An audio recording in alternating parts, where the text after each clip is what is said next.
Ahí está atrás la imagen, la foto correspondiente. Comenzamos con el primer panel.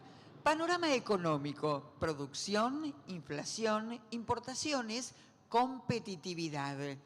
El objetivo es brindar un marco que refleje la situación macroeconómica actual en pos de aportar claridad a las decisiones empresariales. Y para ello les vamos a presentar al disertante Martín Rapetti, doctor en Economía, y modera Nazarena Lomaño, que es columnista de Economía en C5N y Ámbito Financiero. Los invitamos a ambos a subir al estrado si son tan atentos. Gracias.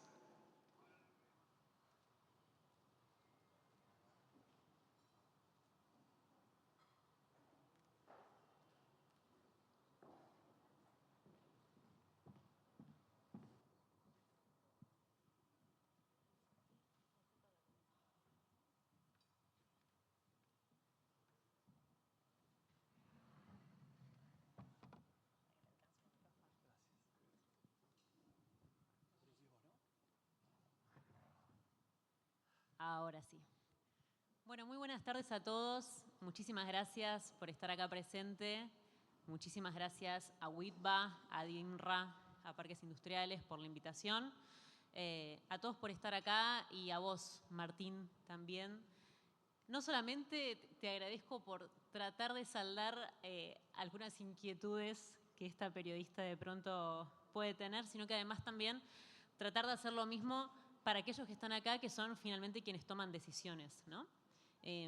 Quienes buscan tomar decisiones idealmente en el mediano o largo plazo, ¿no? Como en el sector industrial, dentro de la economía les gusta hacer, pero a veces un poco la coyuntura se interpone, presenta dudas, presenta incertidumbre, presenta desafíos, y por eso es muy interesante, justamente para tratar de enmarcar un poco en dónde estamos y para dónde vamos, entender el contexto, ¿no?, en el que la economía argentina se encuentra bajo un año que, insoslayablemente hay que marcarlo, está muy determinado por la política, sobre todo por dos instancias, ¿no? Por las elecciones legislativas que se vieron en la provincia de Buenos Aires hace unos días nada más, y por los próximos comicios que vamos a tener el 26 de octubre.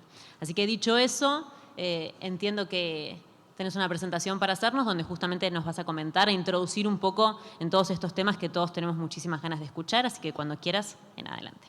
Bueno, muchas gracias por la presentación y gracias por la invitación. La verdad es un placer estar con ustedes hoy acá. Me vieron rengueando, me rompí el tendón de Aquiles jugando al fútbol hace 2 meses. Me sacaron la bota hace cuestión de días y recién empiezo mi etapa de rehabilitación. Así que los que me conocen por dar presentaciones mientras me muevo, que soy muy divertido, hoy no lo voy a poder lograr porque estoy, como diría Maradona, me cortaron las piernas. Así que desde acá les voy a mostrar lo que preparé para hoy. Preparé mucho más de lo que les voy a mostrar, así que voy a ir directamente al hueso porque pensé que teníamos más tiempo. Así que voy derecho a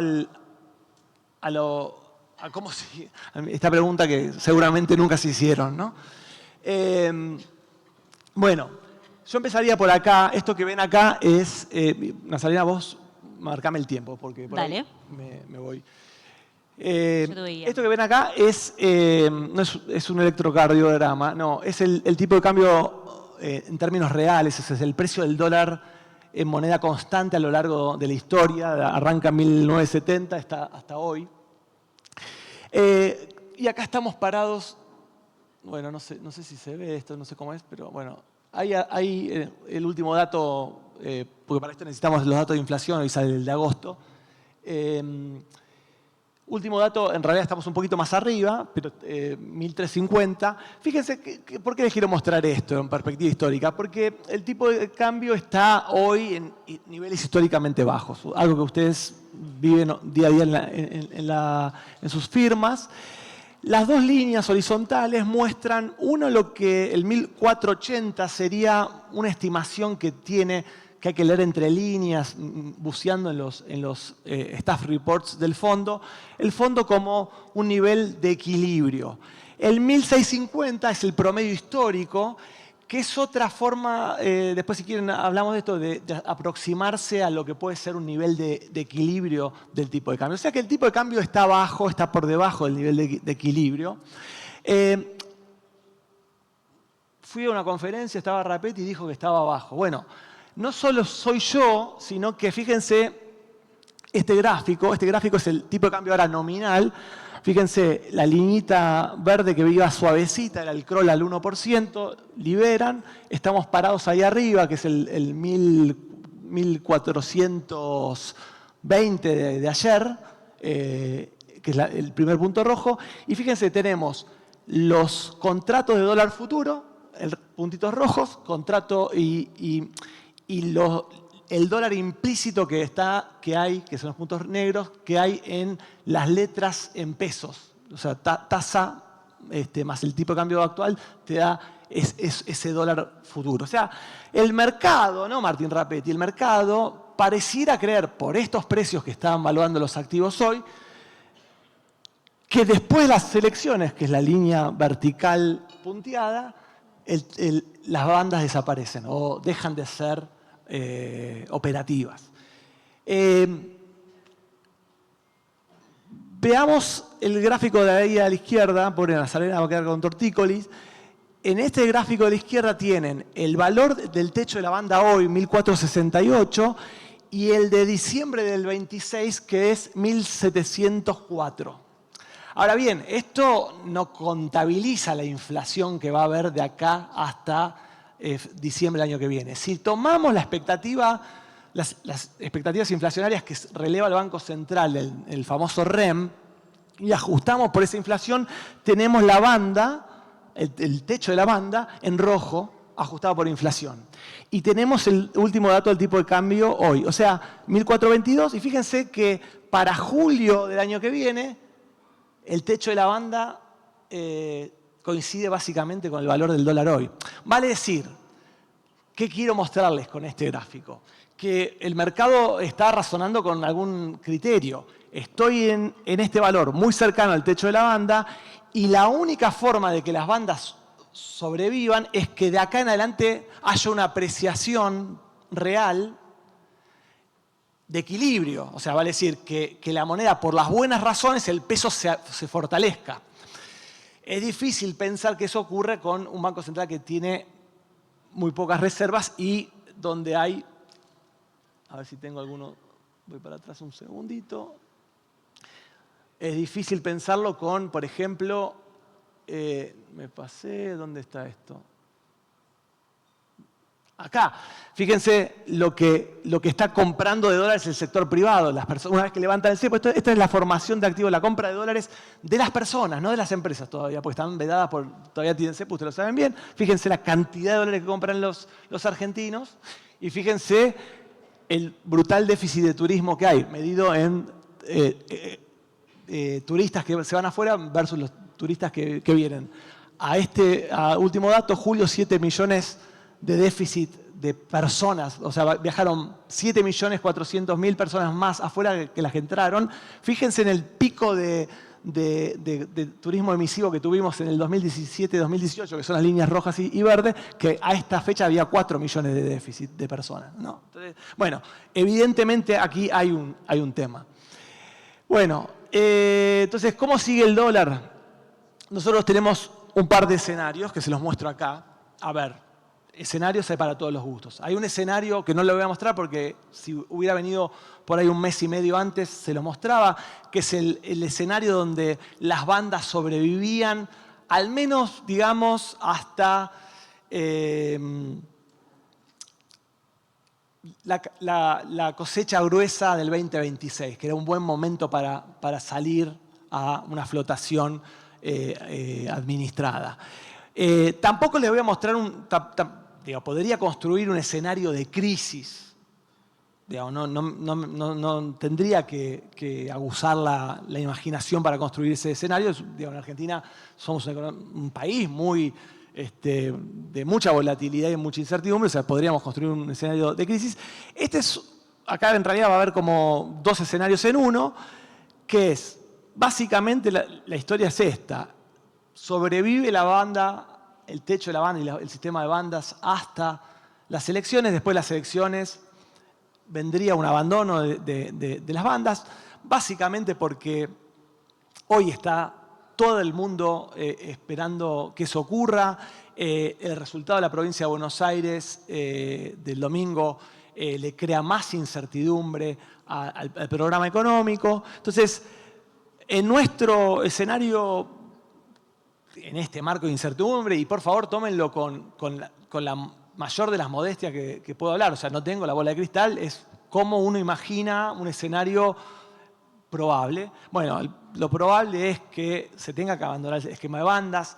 ¿En qué momento? Bueno, lo más normal es que uno lo haga lo más lejos de la elección presidencial, porque abandonar bandas va a significar una corrección cambiaria. Entonces, uno lo postula post-elecciones. Además, creemos que el fondo le va, para ayudarlo al gobierno, le va a decir, bueno, es momento de salir a flotar. Entonces, ahí fíjense, tenemos un escenario donde la reacción del mercado va a depender mucho, obviamente, del contexto político, la flotación. Entonces, puede ser que para diciembre, en un escenario relativamente bien comportado, el tipo de cambio vaya a más o menos a 1.750, en un escenario de más incertidumbre, de más temor, 1.900. De vuelta, no tomen esto, digo, después me van a acusar, vos me dijiste que el dólar iba a estar, yo no sé a qué precio va a estar el dólar, nadie puede saberlo. Esto que estamos mostrando es una pintura estilizada de lo que uno cree que puede ocurrir. Y ahora le voy a mostrar por qué creo más o menos en esos valores. Y después, más o menos que hay una corrección adicional al principio del año que viene y después más o menos el tipo de cambio, si bien sigue subiendo a un ritmo más suave. Voy a volver ahora a la inflación, pero digamos, fíjense que obviamente esto tendría un impacto inflacionario en alguno de estos dos escenarios. Uno tendría un pico de 5,5, otro de 4 a principios del año que viene, y después retornaría a los niveles más o menos actuales. En el caso rojo podría ser un poco incluso más alto. Nuestro modelo nos da sí, pero podría ser un poquito más alto. Nos da sí con este escenario de tipo de cambio y con algunos supuestos sobre cómo se comporta el salario, etcétera, etcétera. Eso que está ahí se traduce en términos reales, en la historia que les conté más acotada, a esto. O sea, en relación a los 1.650 y 1.850 que yo les mostraba antes, esos niveles que más o menos donde estaría el equilibrio es, bueno, en el escenario de mínima no llega al 1.650 en términos reales, se queda medio en el medio, reactúa y después viene una apreciación. Esto es típico, ¿no? O sea, hay una corrección más abrupta y después lo que se llama overshooting y después se suaviza.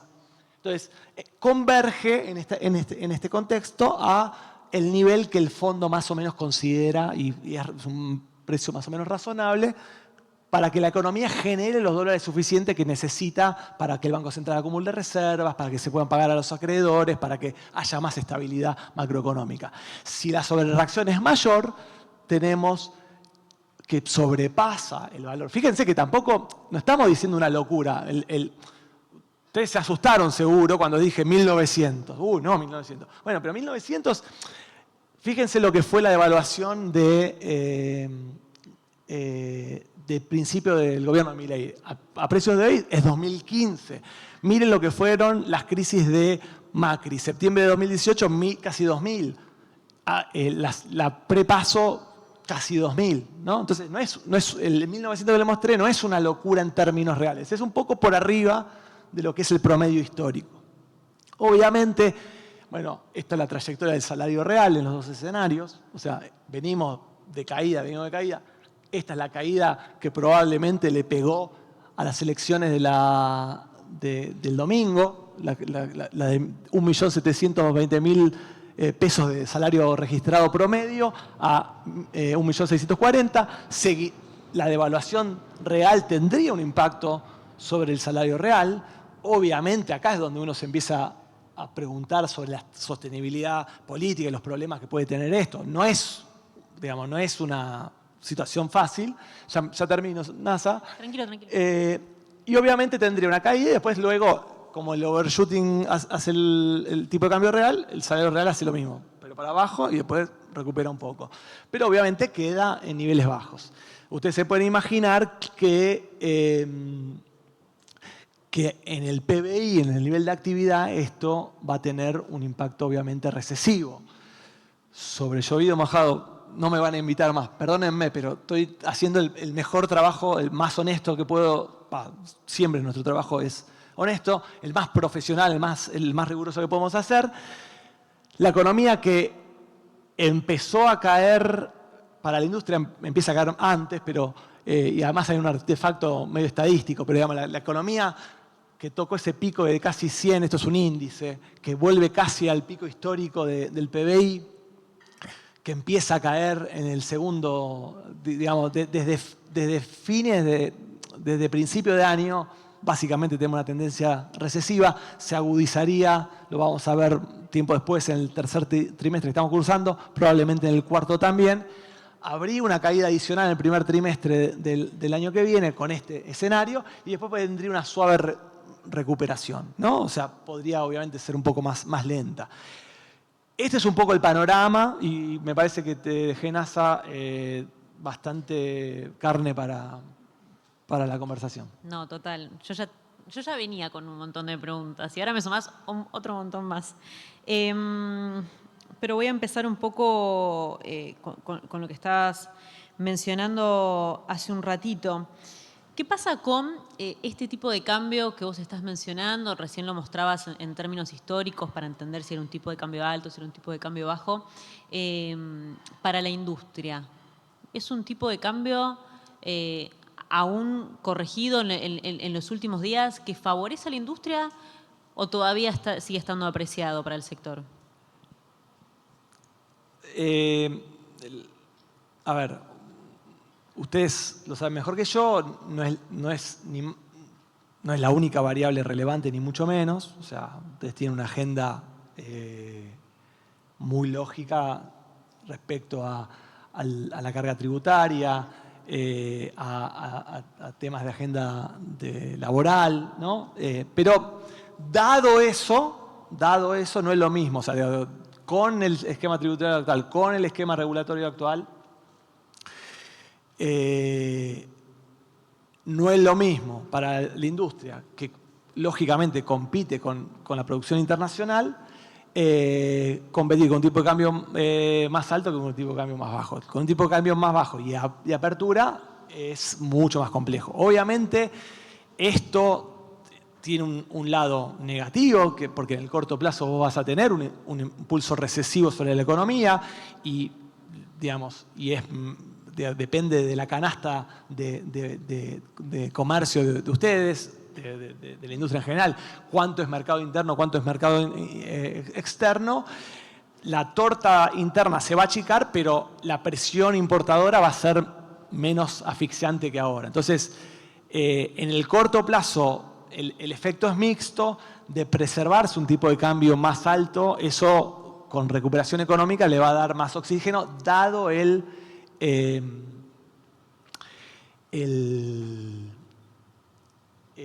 lo que dije antes del esquema tributario y laboral. Yo quiero enfatizar un punto. O sea, no es políticamente correcto para un dirigente industrial hablar de que el tipo de cambio está bajo. Los entiendo. Yo soy economista. Me dedico a esto, soy profesional.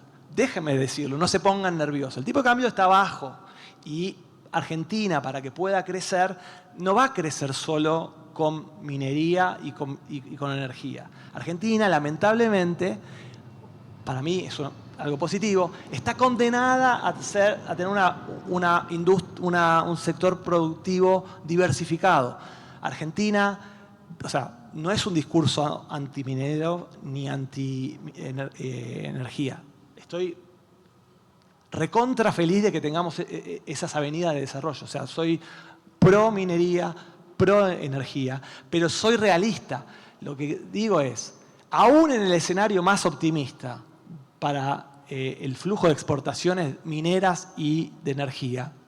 En 2030 vamos a tener 50.000 millones de dólares de exportaciones de los dos rubros. Esos son $1.000 per cápita de exportaciones. Chile, solo con minería, tiene 5.000. Canadá tiene 7.000. Entonces, la fantasía de que nos vamos a convertir en un emirato del Cono Sur es falsa. No dan los números. A ver, a menos que vengan y me traigan otros números, pero los números que están dan eso. Entonces, hay digo, cuando nos sentamos a discutir con números, esa se diría, no, bueno, vaca muerta nos salva. O sea, porque siempre hay algo que no nos salva. Y no nos salva. O sea, no estamos condenados a un tipo de cambio bajo porque va a haber dólares de la minería. Entonces, el tipo de cambio, me parece, va a corregir, y eso en buena medida es una buena noticia, no solo para la industria, para otros sectores que compiten con importaciones. Ahora, te escucho a vos mencionando las apreciaciones del esquema económico actual, y también escucho al presidente, luego de la derrota del domingo, decir, nosotros vamos a hacer modificaciones en el frente político, pero el esquema económico lo ratificamos y lo profundizamos. Uno a priori podría decir, bueno, eso puede ser una buena señal porque estamos hablando de un gobierno que, pese al resultado electoral, piensa en un esquema económico a largo plazo, entonces sigue con su rumbo.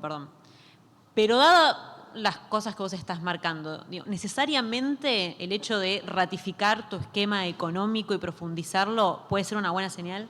Bueno, el gobierno de Javier Milei es una innovación histórica muy relevante en varios sentidos, pero en uno muy particular, que por primera vez tenemos un economista como presidente. Y los economistas, déjeme decirlo, soy del gremio, nos aferramos, y es a mi juicio un problema, nos aferramos mucho a nuestras creencias. Y un problema que tenemos los economistas es que miramos muchas veces cuál es el esquema económico, en este caso qué se requiere en materia macroeconómica para que la economía, para solucionar los problemas históricos de la macroeconomía. ¿Qué hubiera sido lo ideal desde el punto de vista de sanidad macroeconómica? Pasar de los déficits gemelos fiscal y externo de dólares que tenía el gobierno que recibió Javier Milei a superávit gemelos. Si yo lo tuviera que hacer en un Excel, iría a eso. Pero como dijo Pañi en su columna reciente, yo lo tengo escrito en papers académicos con Pablo Garchunov, o sea que no es que lo descubrí escuchándolo a Carlos. No solamente tiene que mirar uno el equilibrio económico, sino también el equilibrio social y político.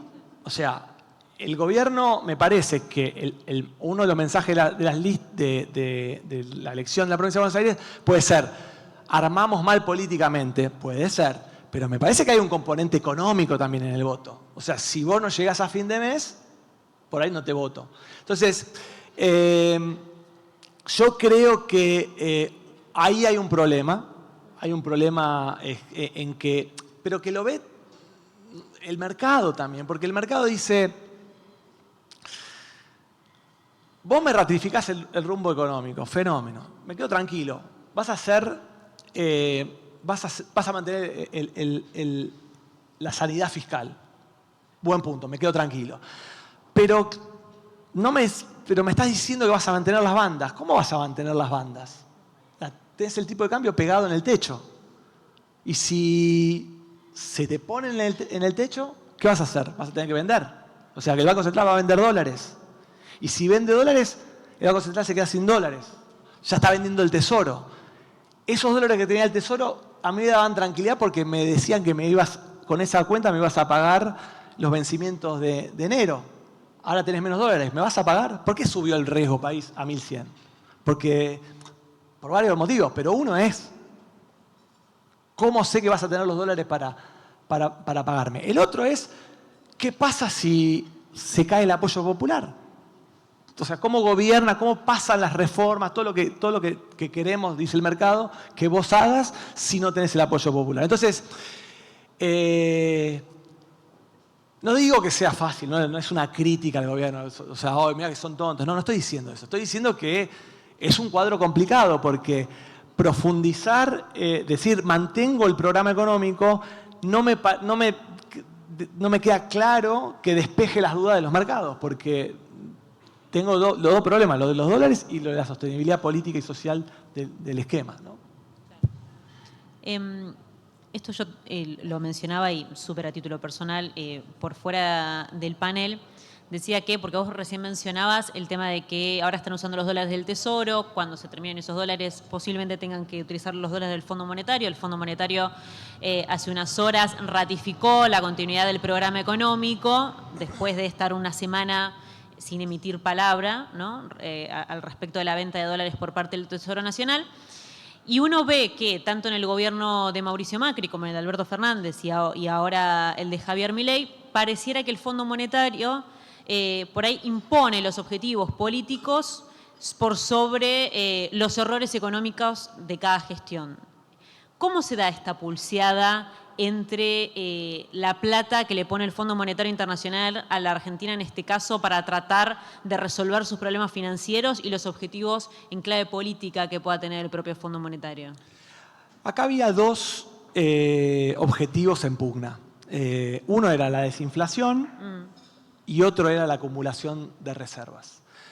Yo estoy convencido de que lo que necesita Argentina, voy a decir algo odioso, no les va a gustar, pero mucho más que las reformas estructurales, yo creo que ustedes lo que necesitan es una economía mucho más previsible, con mucho menos fluctuaciones. No que un año ganen 15 y el año siguiente pierdan 30. O sea, 3, 1, menos 1, 2, o sea, más estable. Argentina, para tener estabilidad macroeconómica, necesita dólares en el Banco Central. Dólares en el Banco Central. Entonces, yo personalmente me parece que la estrategia económica le dio demasiada prioridad a la desinflación y para eso atrasar el tipo de cambio, en vez de acumular dólares y tener obviamente un tipo de cambio más alto y un poco más de inflación. O sea, había un dilema ahí. Yo hubiera optado por lo segundo porque me parece que robustece la estabilidad. Era un banco central que tenía 11.000 millones de dólares negativos cuando asume y hoy tiene menos 9.000. O sea, no cambió, sigue tan frágil como antes. Y si vos no podés gobernar el dólar, no podés gobernar a la Argentina. Una frase que le tomo a Martín Rodríguez. Entonces, el fondo también ve esto. El fondo le hubiera gustado que el Banco Central empezar a acumular dólares antes, empezar a tener un tipo de cambio más alto antes, y el esquema de transición fue, bueno, salgamos de este atolladero que te metiste con el crawl del 1% con un esquema de bandas, que me parece a mí, el fondo tenía en la cabeza, después de las elecciones vemos cómo salimos de eso. Tal vez si te iba muy bien en las elecciones, tenías éxito en político, más confianza, ese era el momento para salir, tal vez lo podías hacer en el momento de la cosecha gruesa, tenías entrada de dólares, salías flotando y sin una turbulencia cambiaria. Bueno, eso desapareció. Yo creo que el fondo, obviamente, tiene que apoyar y cuando venga el día después de las elecciones veremos cuál es el grado de confianza, de incertidumbre que hay post-elecciones. O sea, acá y en todo momento lo que gobierna es en última instancia la política, y dependiendo del cuadro político el fondo le va a decir, mirá, es momento, me parece a mí, de que salgas de acá, de que empieces a acumular reservas y que tengas flotación. Por eso el escenario que les mostré. Seguramente eso va a ser una de las condiciones para que el fondo haga algún desembolso. Pero de vuelta, el Banco Central está sin reservas. Entonces no podés tener estabilidad macroeconómica sin reservas. Martín, Martín Rapetti, doctor en Economía, miembro fundador y director ejecutivo de Equilibra, lo volvemos a recordar. Te voy a hacer la última pregunta porque, como bien vos dijiste, el tiempo es un poco tirano, lamentablemente, pero la realidad es que hasta acá ha sido realmente muy interesante todos los lineamientos que planteás. Y a modo de conclusión, y ya también para dar pie al próximo panel, al industrial, en este contexto de apertura importadora, de incertidumbre en el frente cambiario y del alto costo argentino y demás, ¿qué le podrías decir a un industrial a la hora de contemplar la mirada en el mediano plazo, si quisiera tratar de saltear un poco esta coyuntura? Bueno, otra crítica del gremio. Los economistas, sobre todo los macroeconomistas, sabemos muchísimo menos que ustedes sobre cómo manejar sus propias industrias. Entonces, la verdad que no es que uno tiene un saber superior al de ustedes, sino más bien inferior. Por eso a mí, cuando alguno de los colegas dice, este es un sector inviable, ¿viste? No digo específicamente por la industria, pero digo, este sector particular de la actividad económica es inviable o no viable, cuando no conocen la realidad, la verdad me parece muy arrogante. Entonces, ¿qué creo yo? Bueno, son obviamente tiempos muy complejos. Creo que en el mediano plazo va a haber un horizonte un poco más amigable porque creo que Argentina va a ir hacia un nivel de tipo de cambio más alto y eso, en principio, facilita porque hace más competitiva la actividad industrial, la actividad no solo industrial, la que compite o que vende afuera y tiene costos en pesos, ¿no? Domésticos. Y creo que para la agenda de reformas hay una realidad también compleja, que es que la agenda de reducción de impuestos, que es hipervaledera, porque acá tenemos una economía que va en varios grados de grises, ¿no? O sea, hay un conjunto que es 100% blanco, muy pequeño, y después graduaciones de grises hasta llegar al negro, ¿no? Que es bastante amplio también en esta economía. Entonces, un país que tiene el riesgo país en 1.100 puntos básicos con el gobierno más fiscalista de la historia. Es difícil pensar que el sector público, digamos, va a sacar impuestos a lo loco mañana mismo. O sea, hay que amigarse un poco con eso porque la salida fiscal de Argentina va a requerir de mantener cierta presión tributaria. Se puede ir mejorando sin duda, hay margen para... el gobierno creo que viene haciendo una agenda de regulaciones que tiene sus claros oscuros, pero digamos que en gran medida está dando algunos pasos positivos. Pero la agenda pública también, para darle competitividad al sector industrial, requiere de mejores rutas, mejor infraestructura, mejor funcionamiento del Estado, mejor funcionamiento de los puertos. Entonces hay un montón de peso de competitividad argentina que esa competitividad la tiene que dar el sector público. Y eso es también más gasto público, lamentablemente, y hay que financiarlo. Entonces, nada, muy humildemente creo que obviamente, usted lo sabe mejor que yo, estamos en un mundo comercialmente muy disputado. Hay que pedir por política productiva, porque digamos, no existe el país que se haya desarrollado sin política productiva. El tipo de cambio creo que va a acompañar al mediano plazo. Sería... si tuviera en su lugar, demandaría todo lo que tenga que demandar, pero sabría que no es tanto lo que puede dar el sector público en materia de reducción de impuestos. Y en agenda laboral hay que sentarse, me parece, con el sector gremial, Me parece que hay puntos de contacto. Yo veo un sindicalismo que tiene nociones de que hay un problema ahí. Me parece que hay un espacio para el diálogo ahí, para encontrar puentes donde se pueda ganar competitividad sin dañar derechos de los trabajadores. Entonces, me parece que esa es la agenda que yo tendría en la cabeza para el futuro. Martín, muchísimas gracias. Martín Un placer, Rapetti, gracias por la invitación. socio fundador de Equilibra, y muchísimas gracias al Congreso Industrial. Gracias a Martín, a Nazarena por esta participación y ya les vamos contando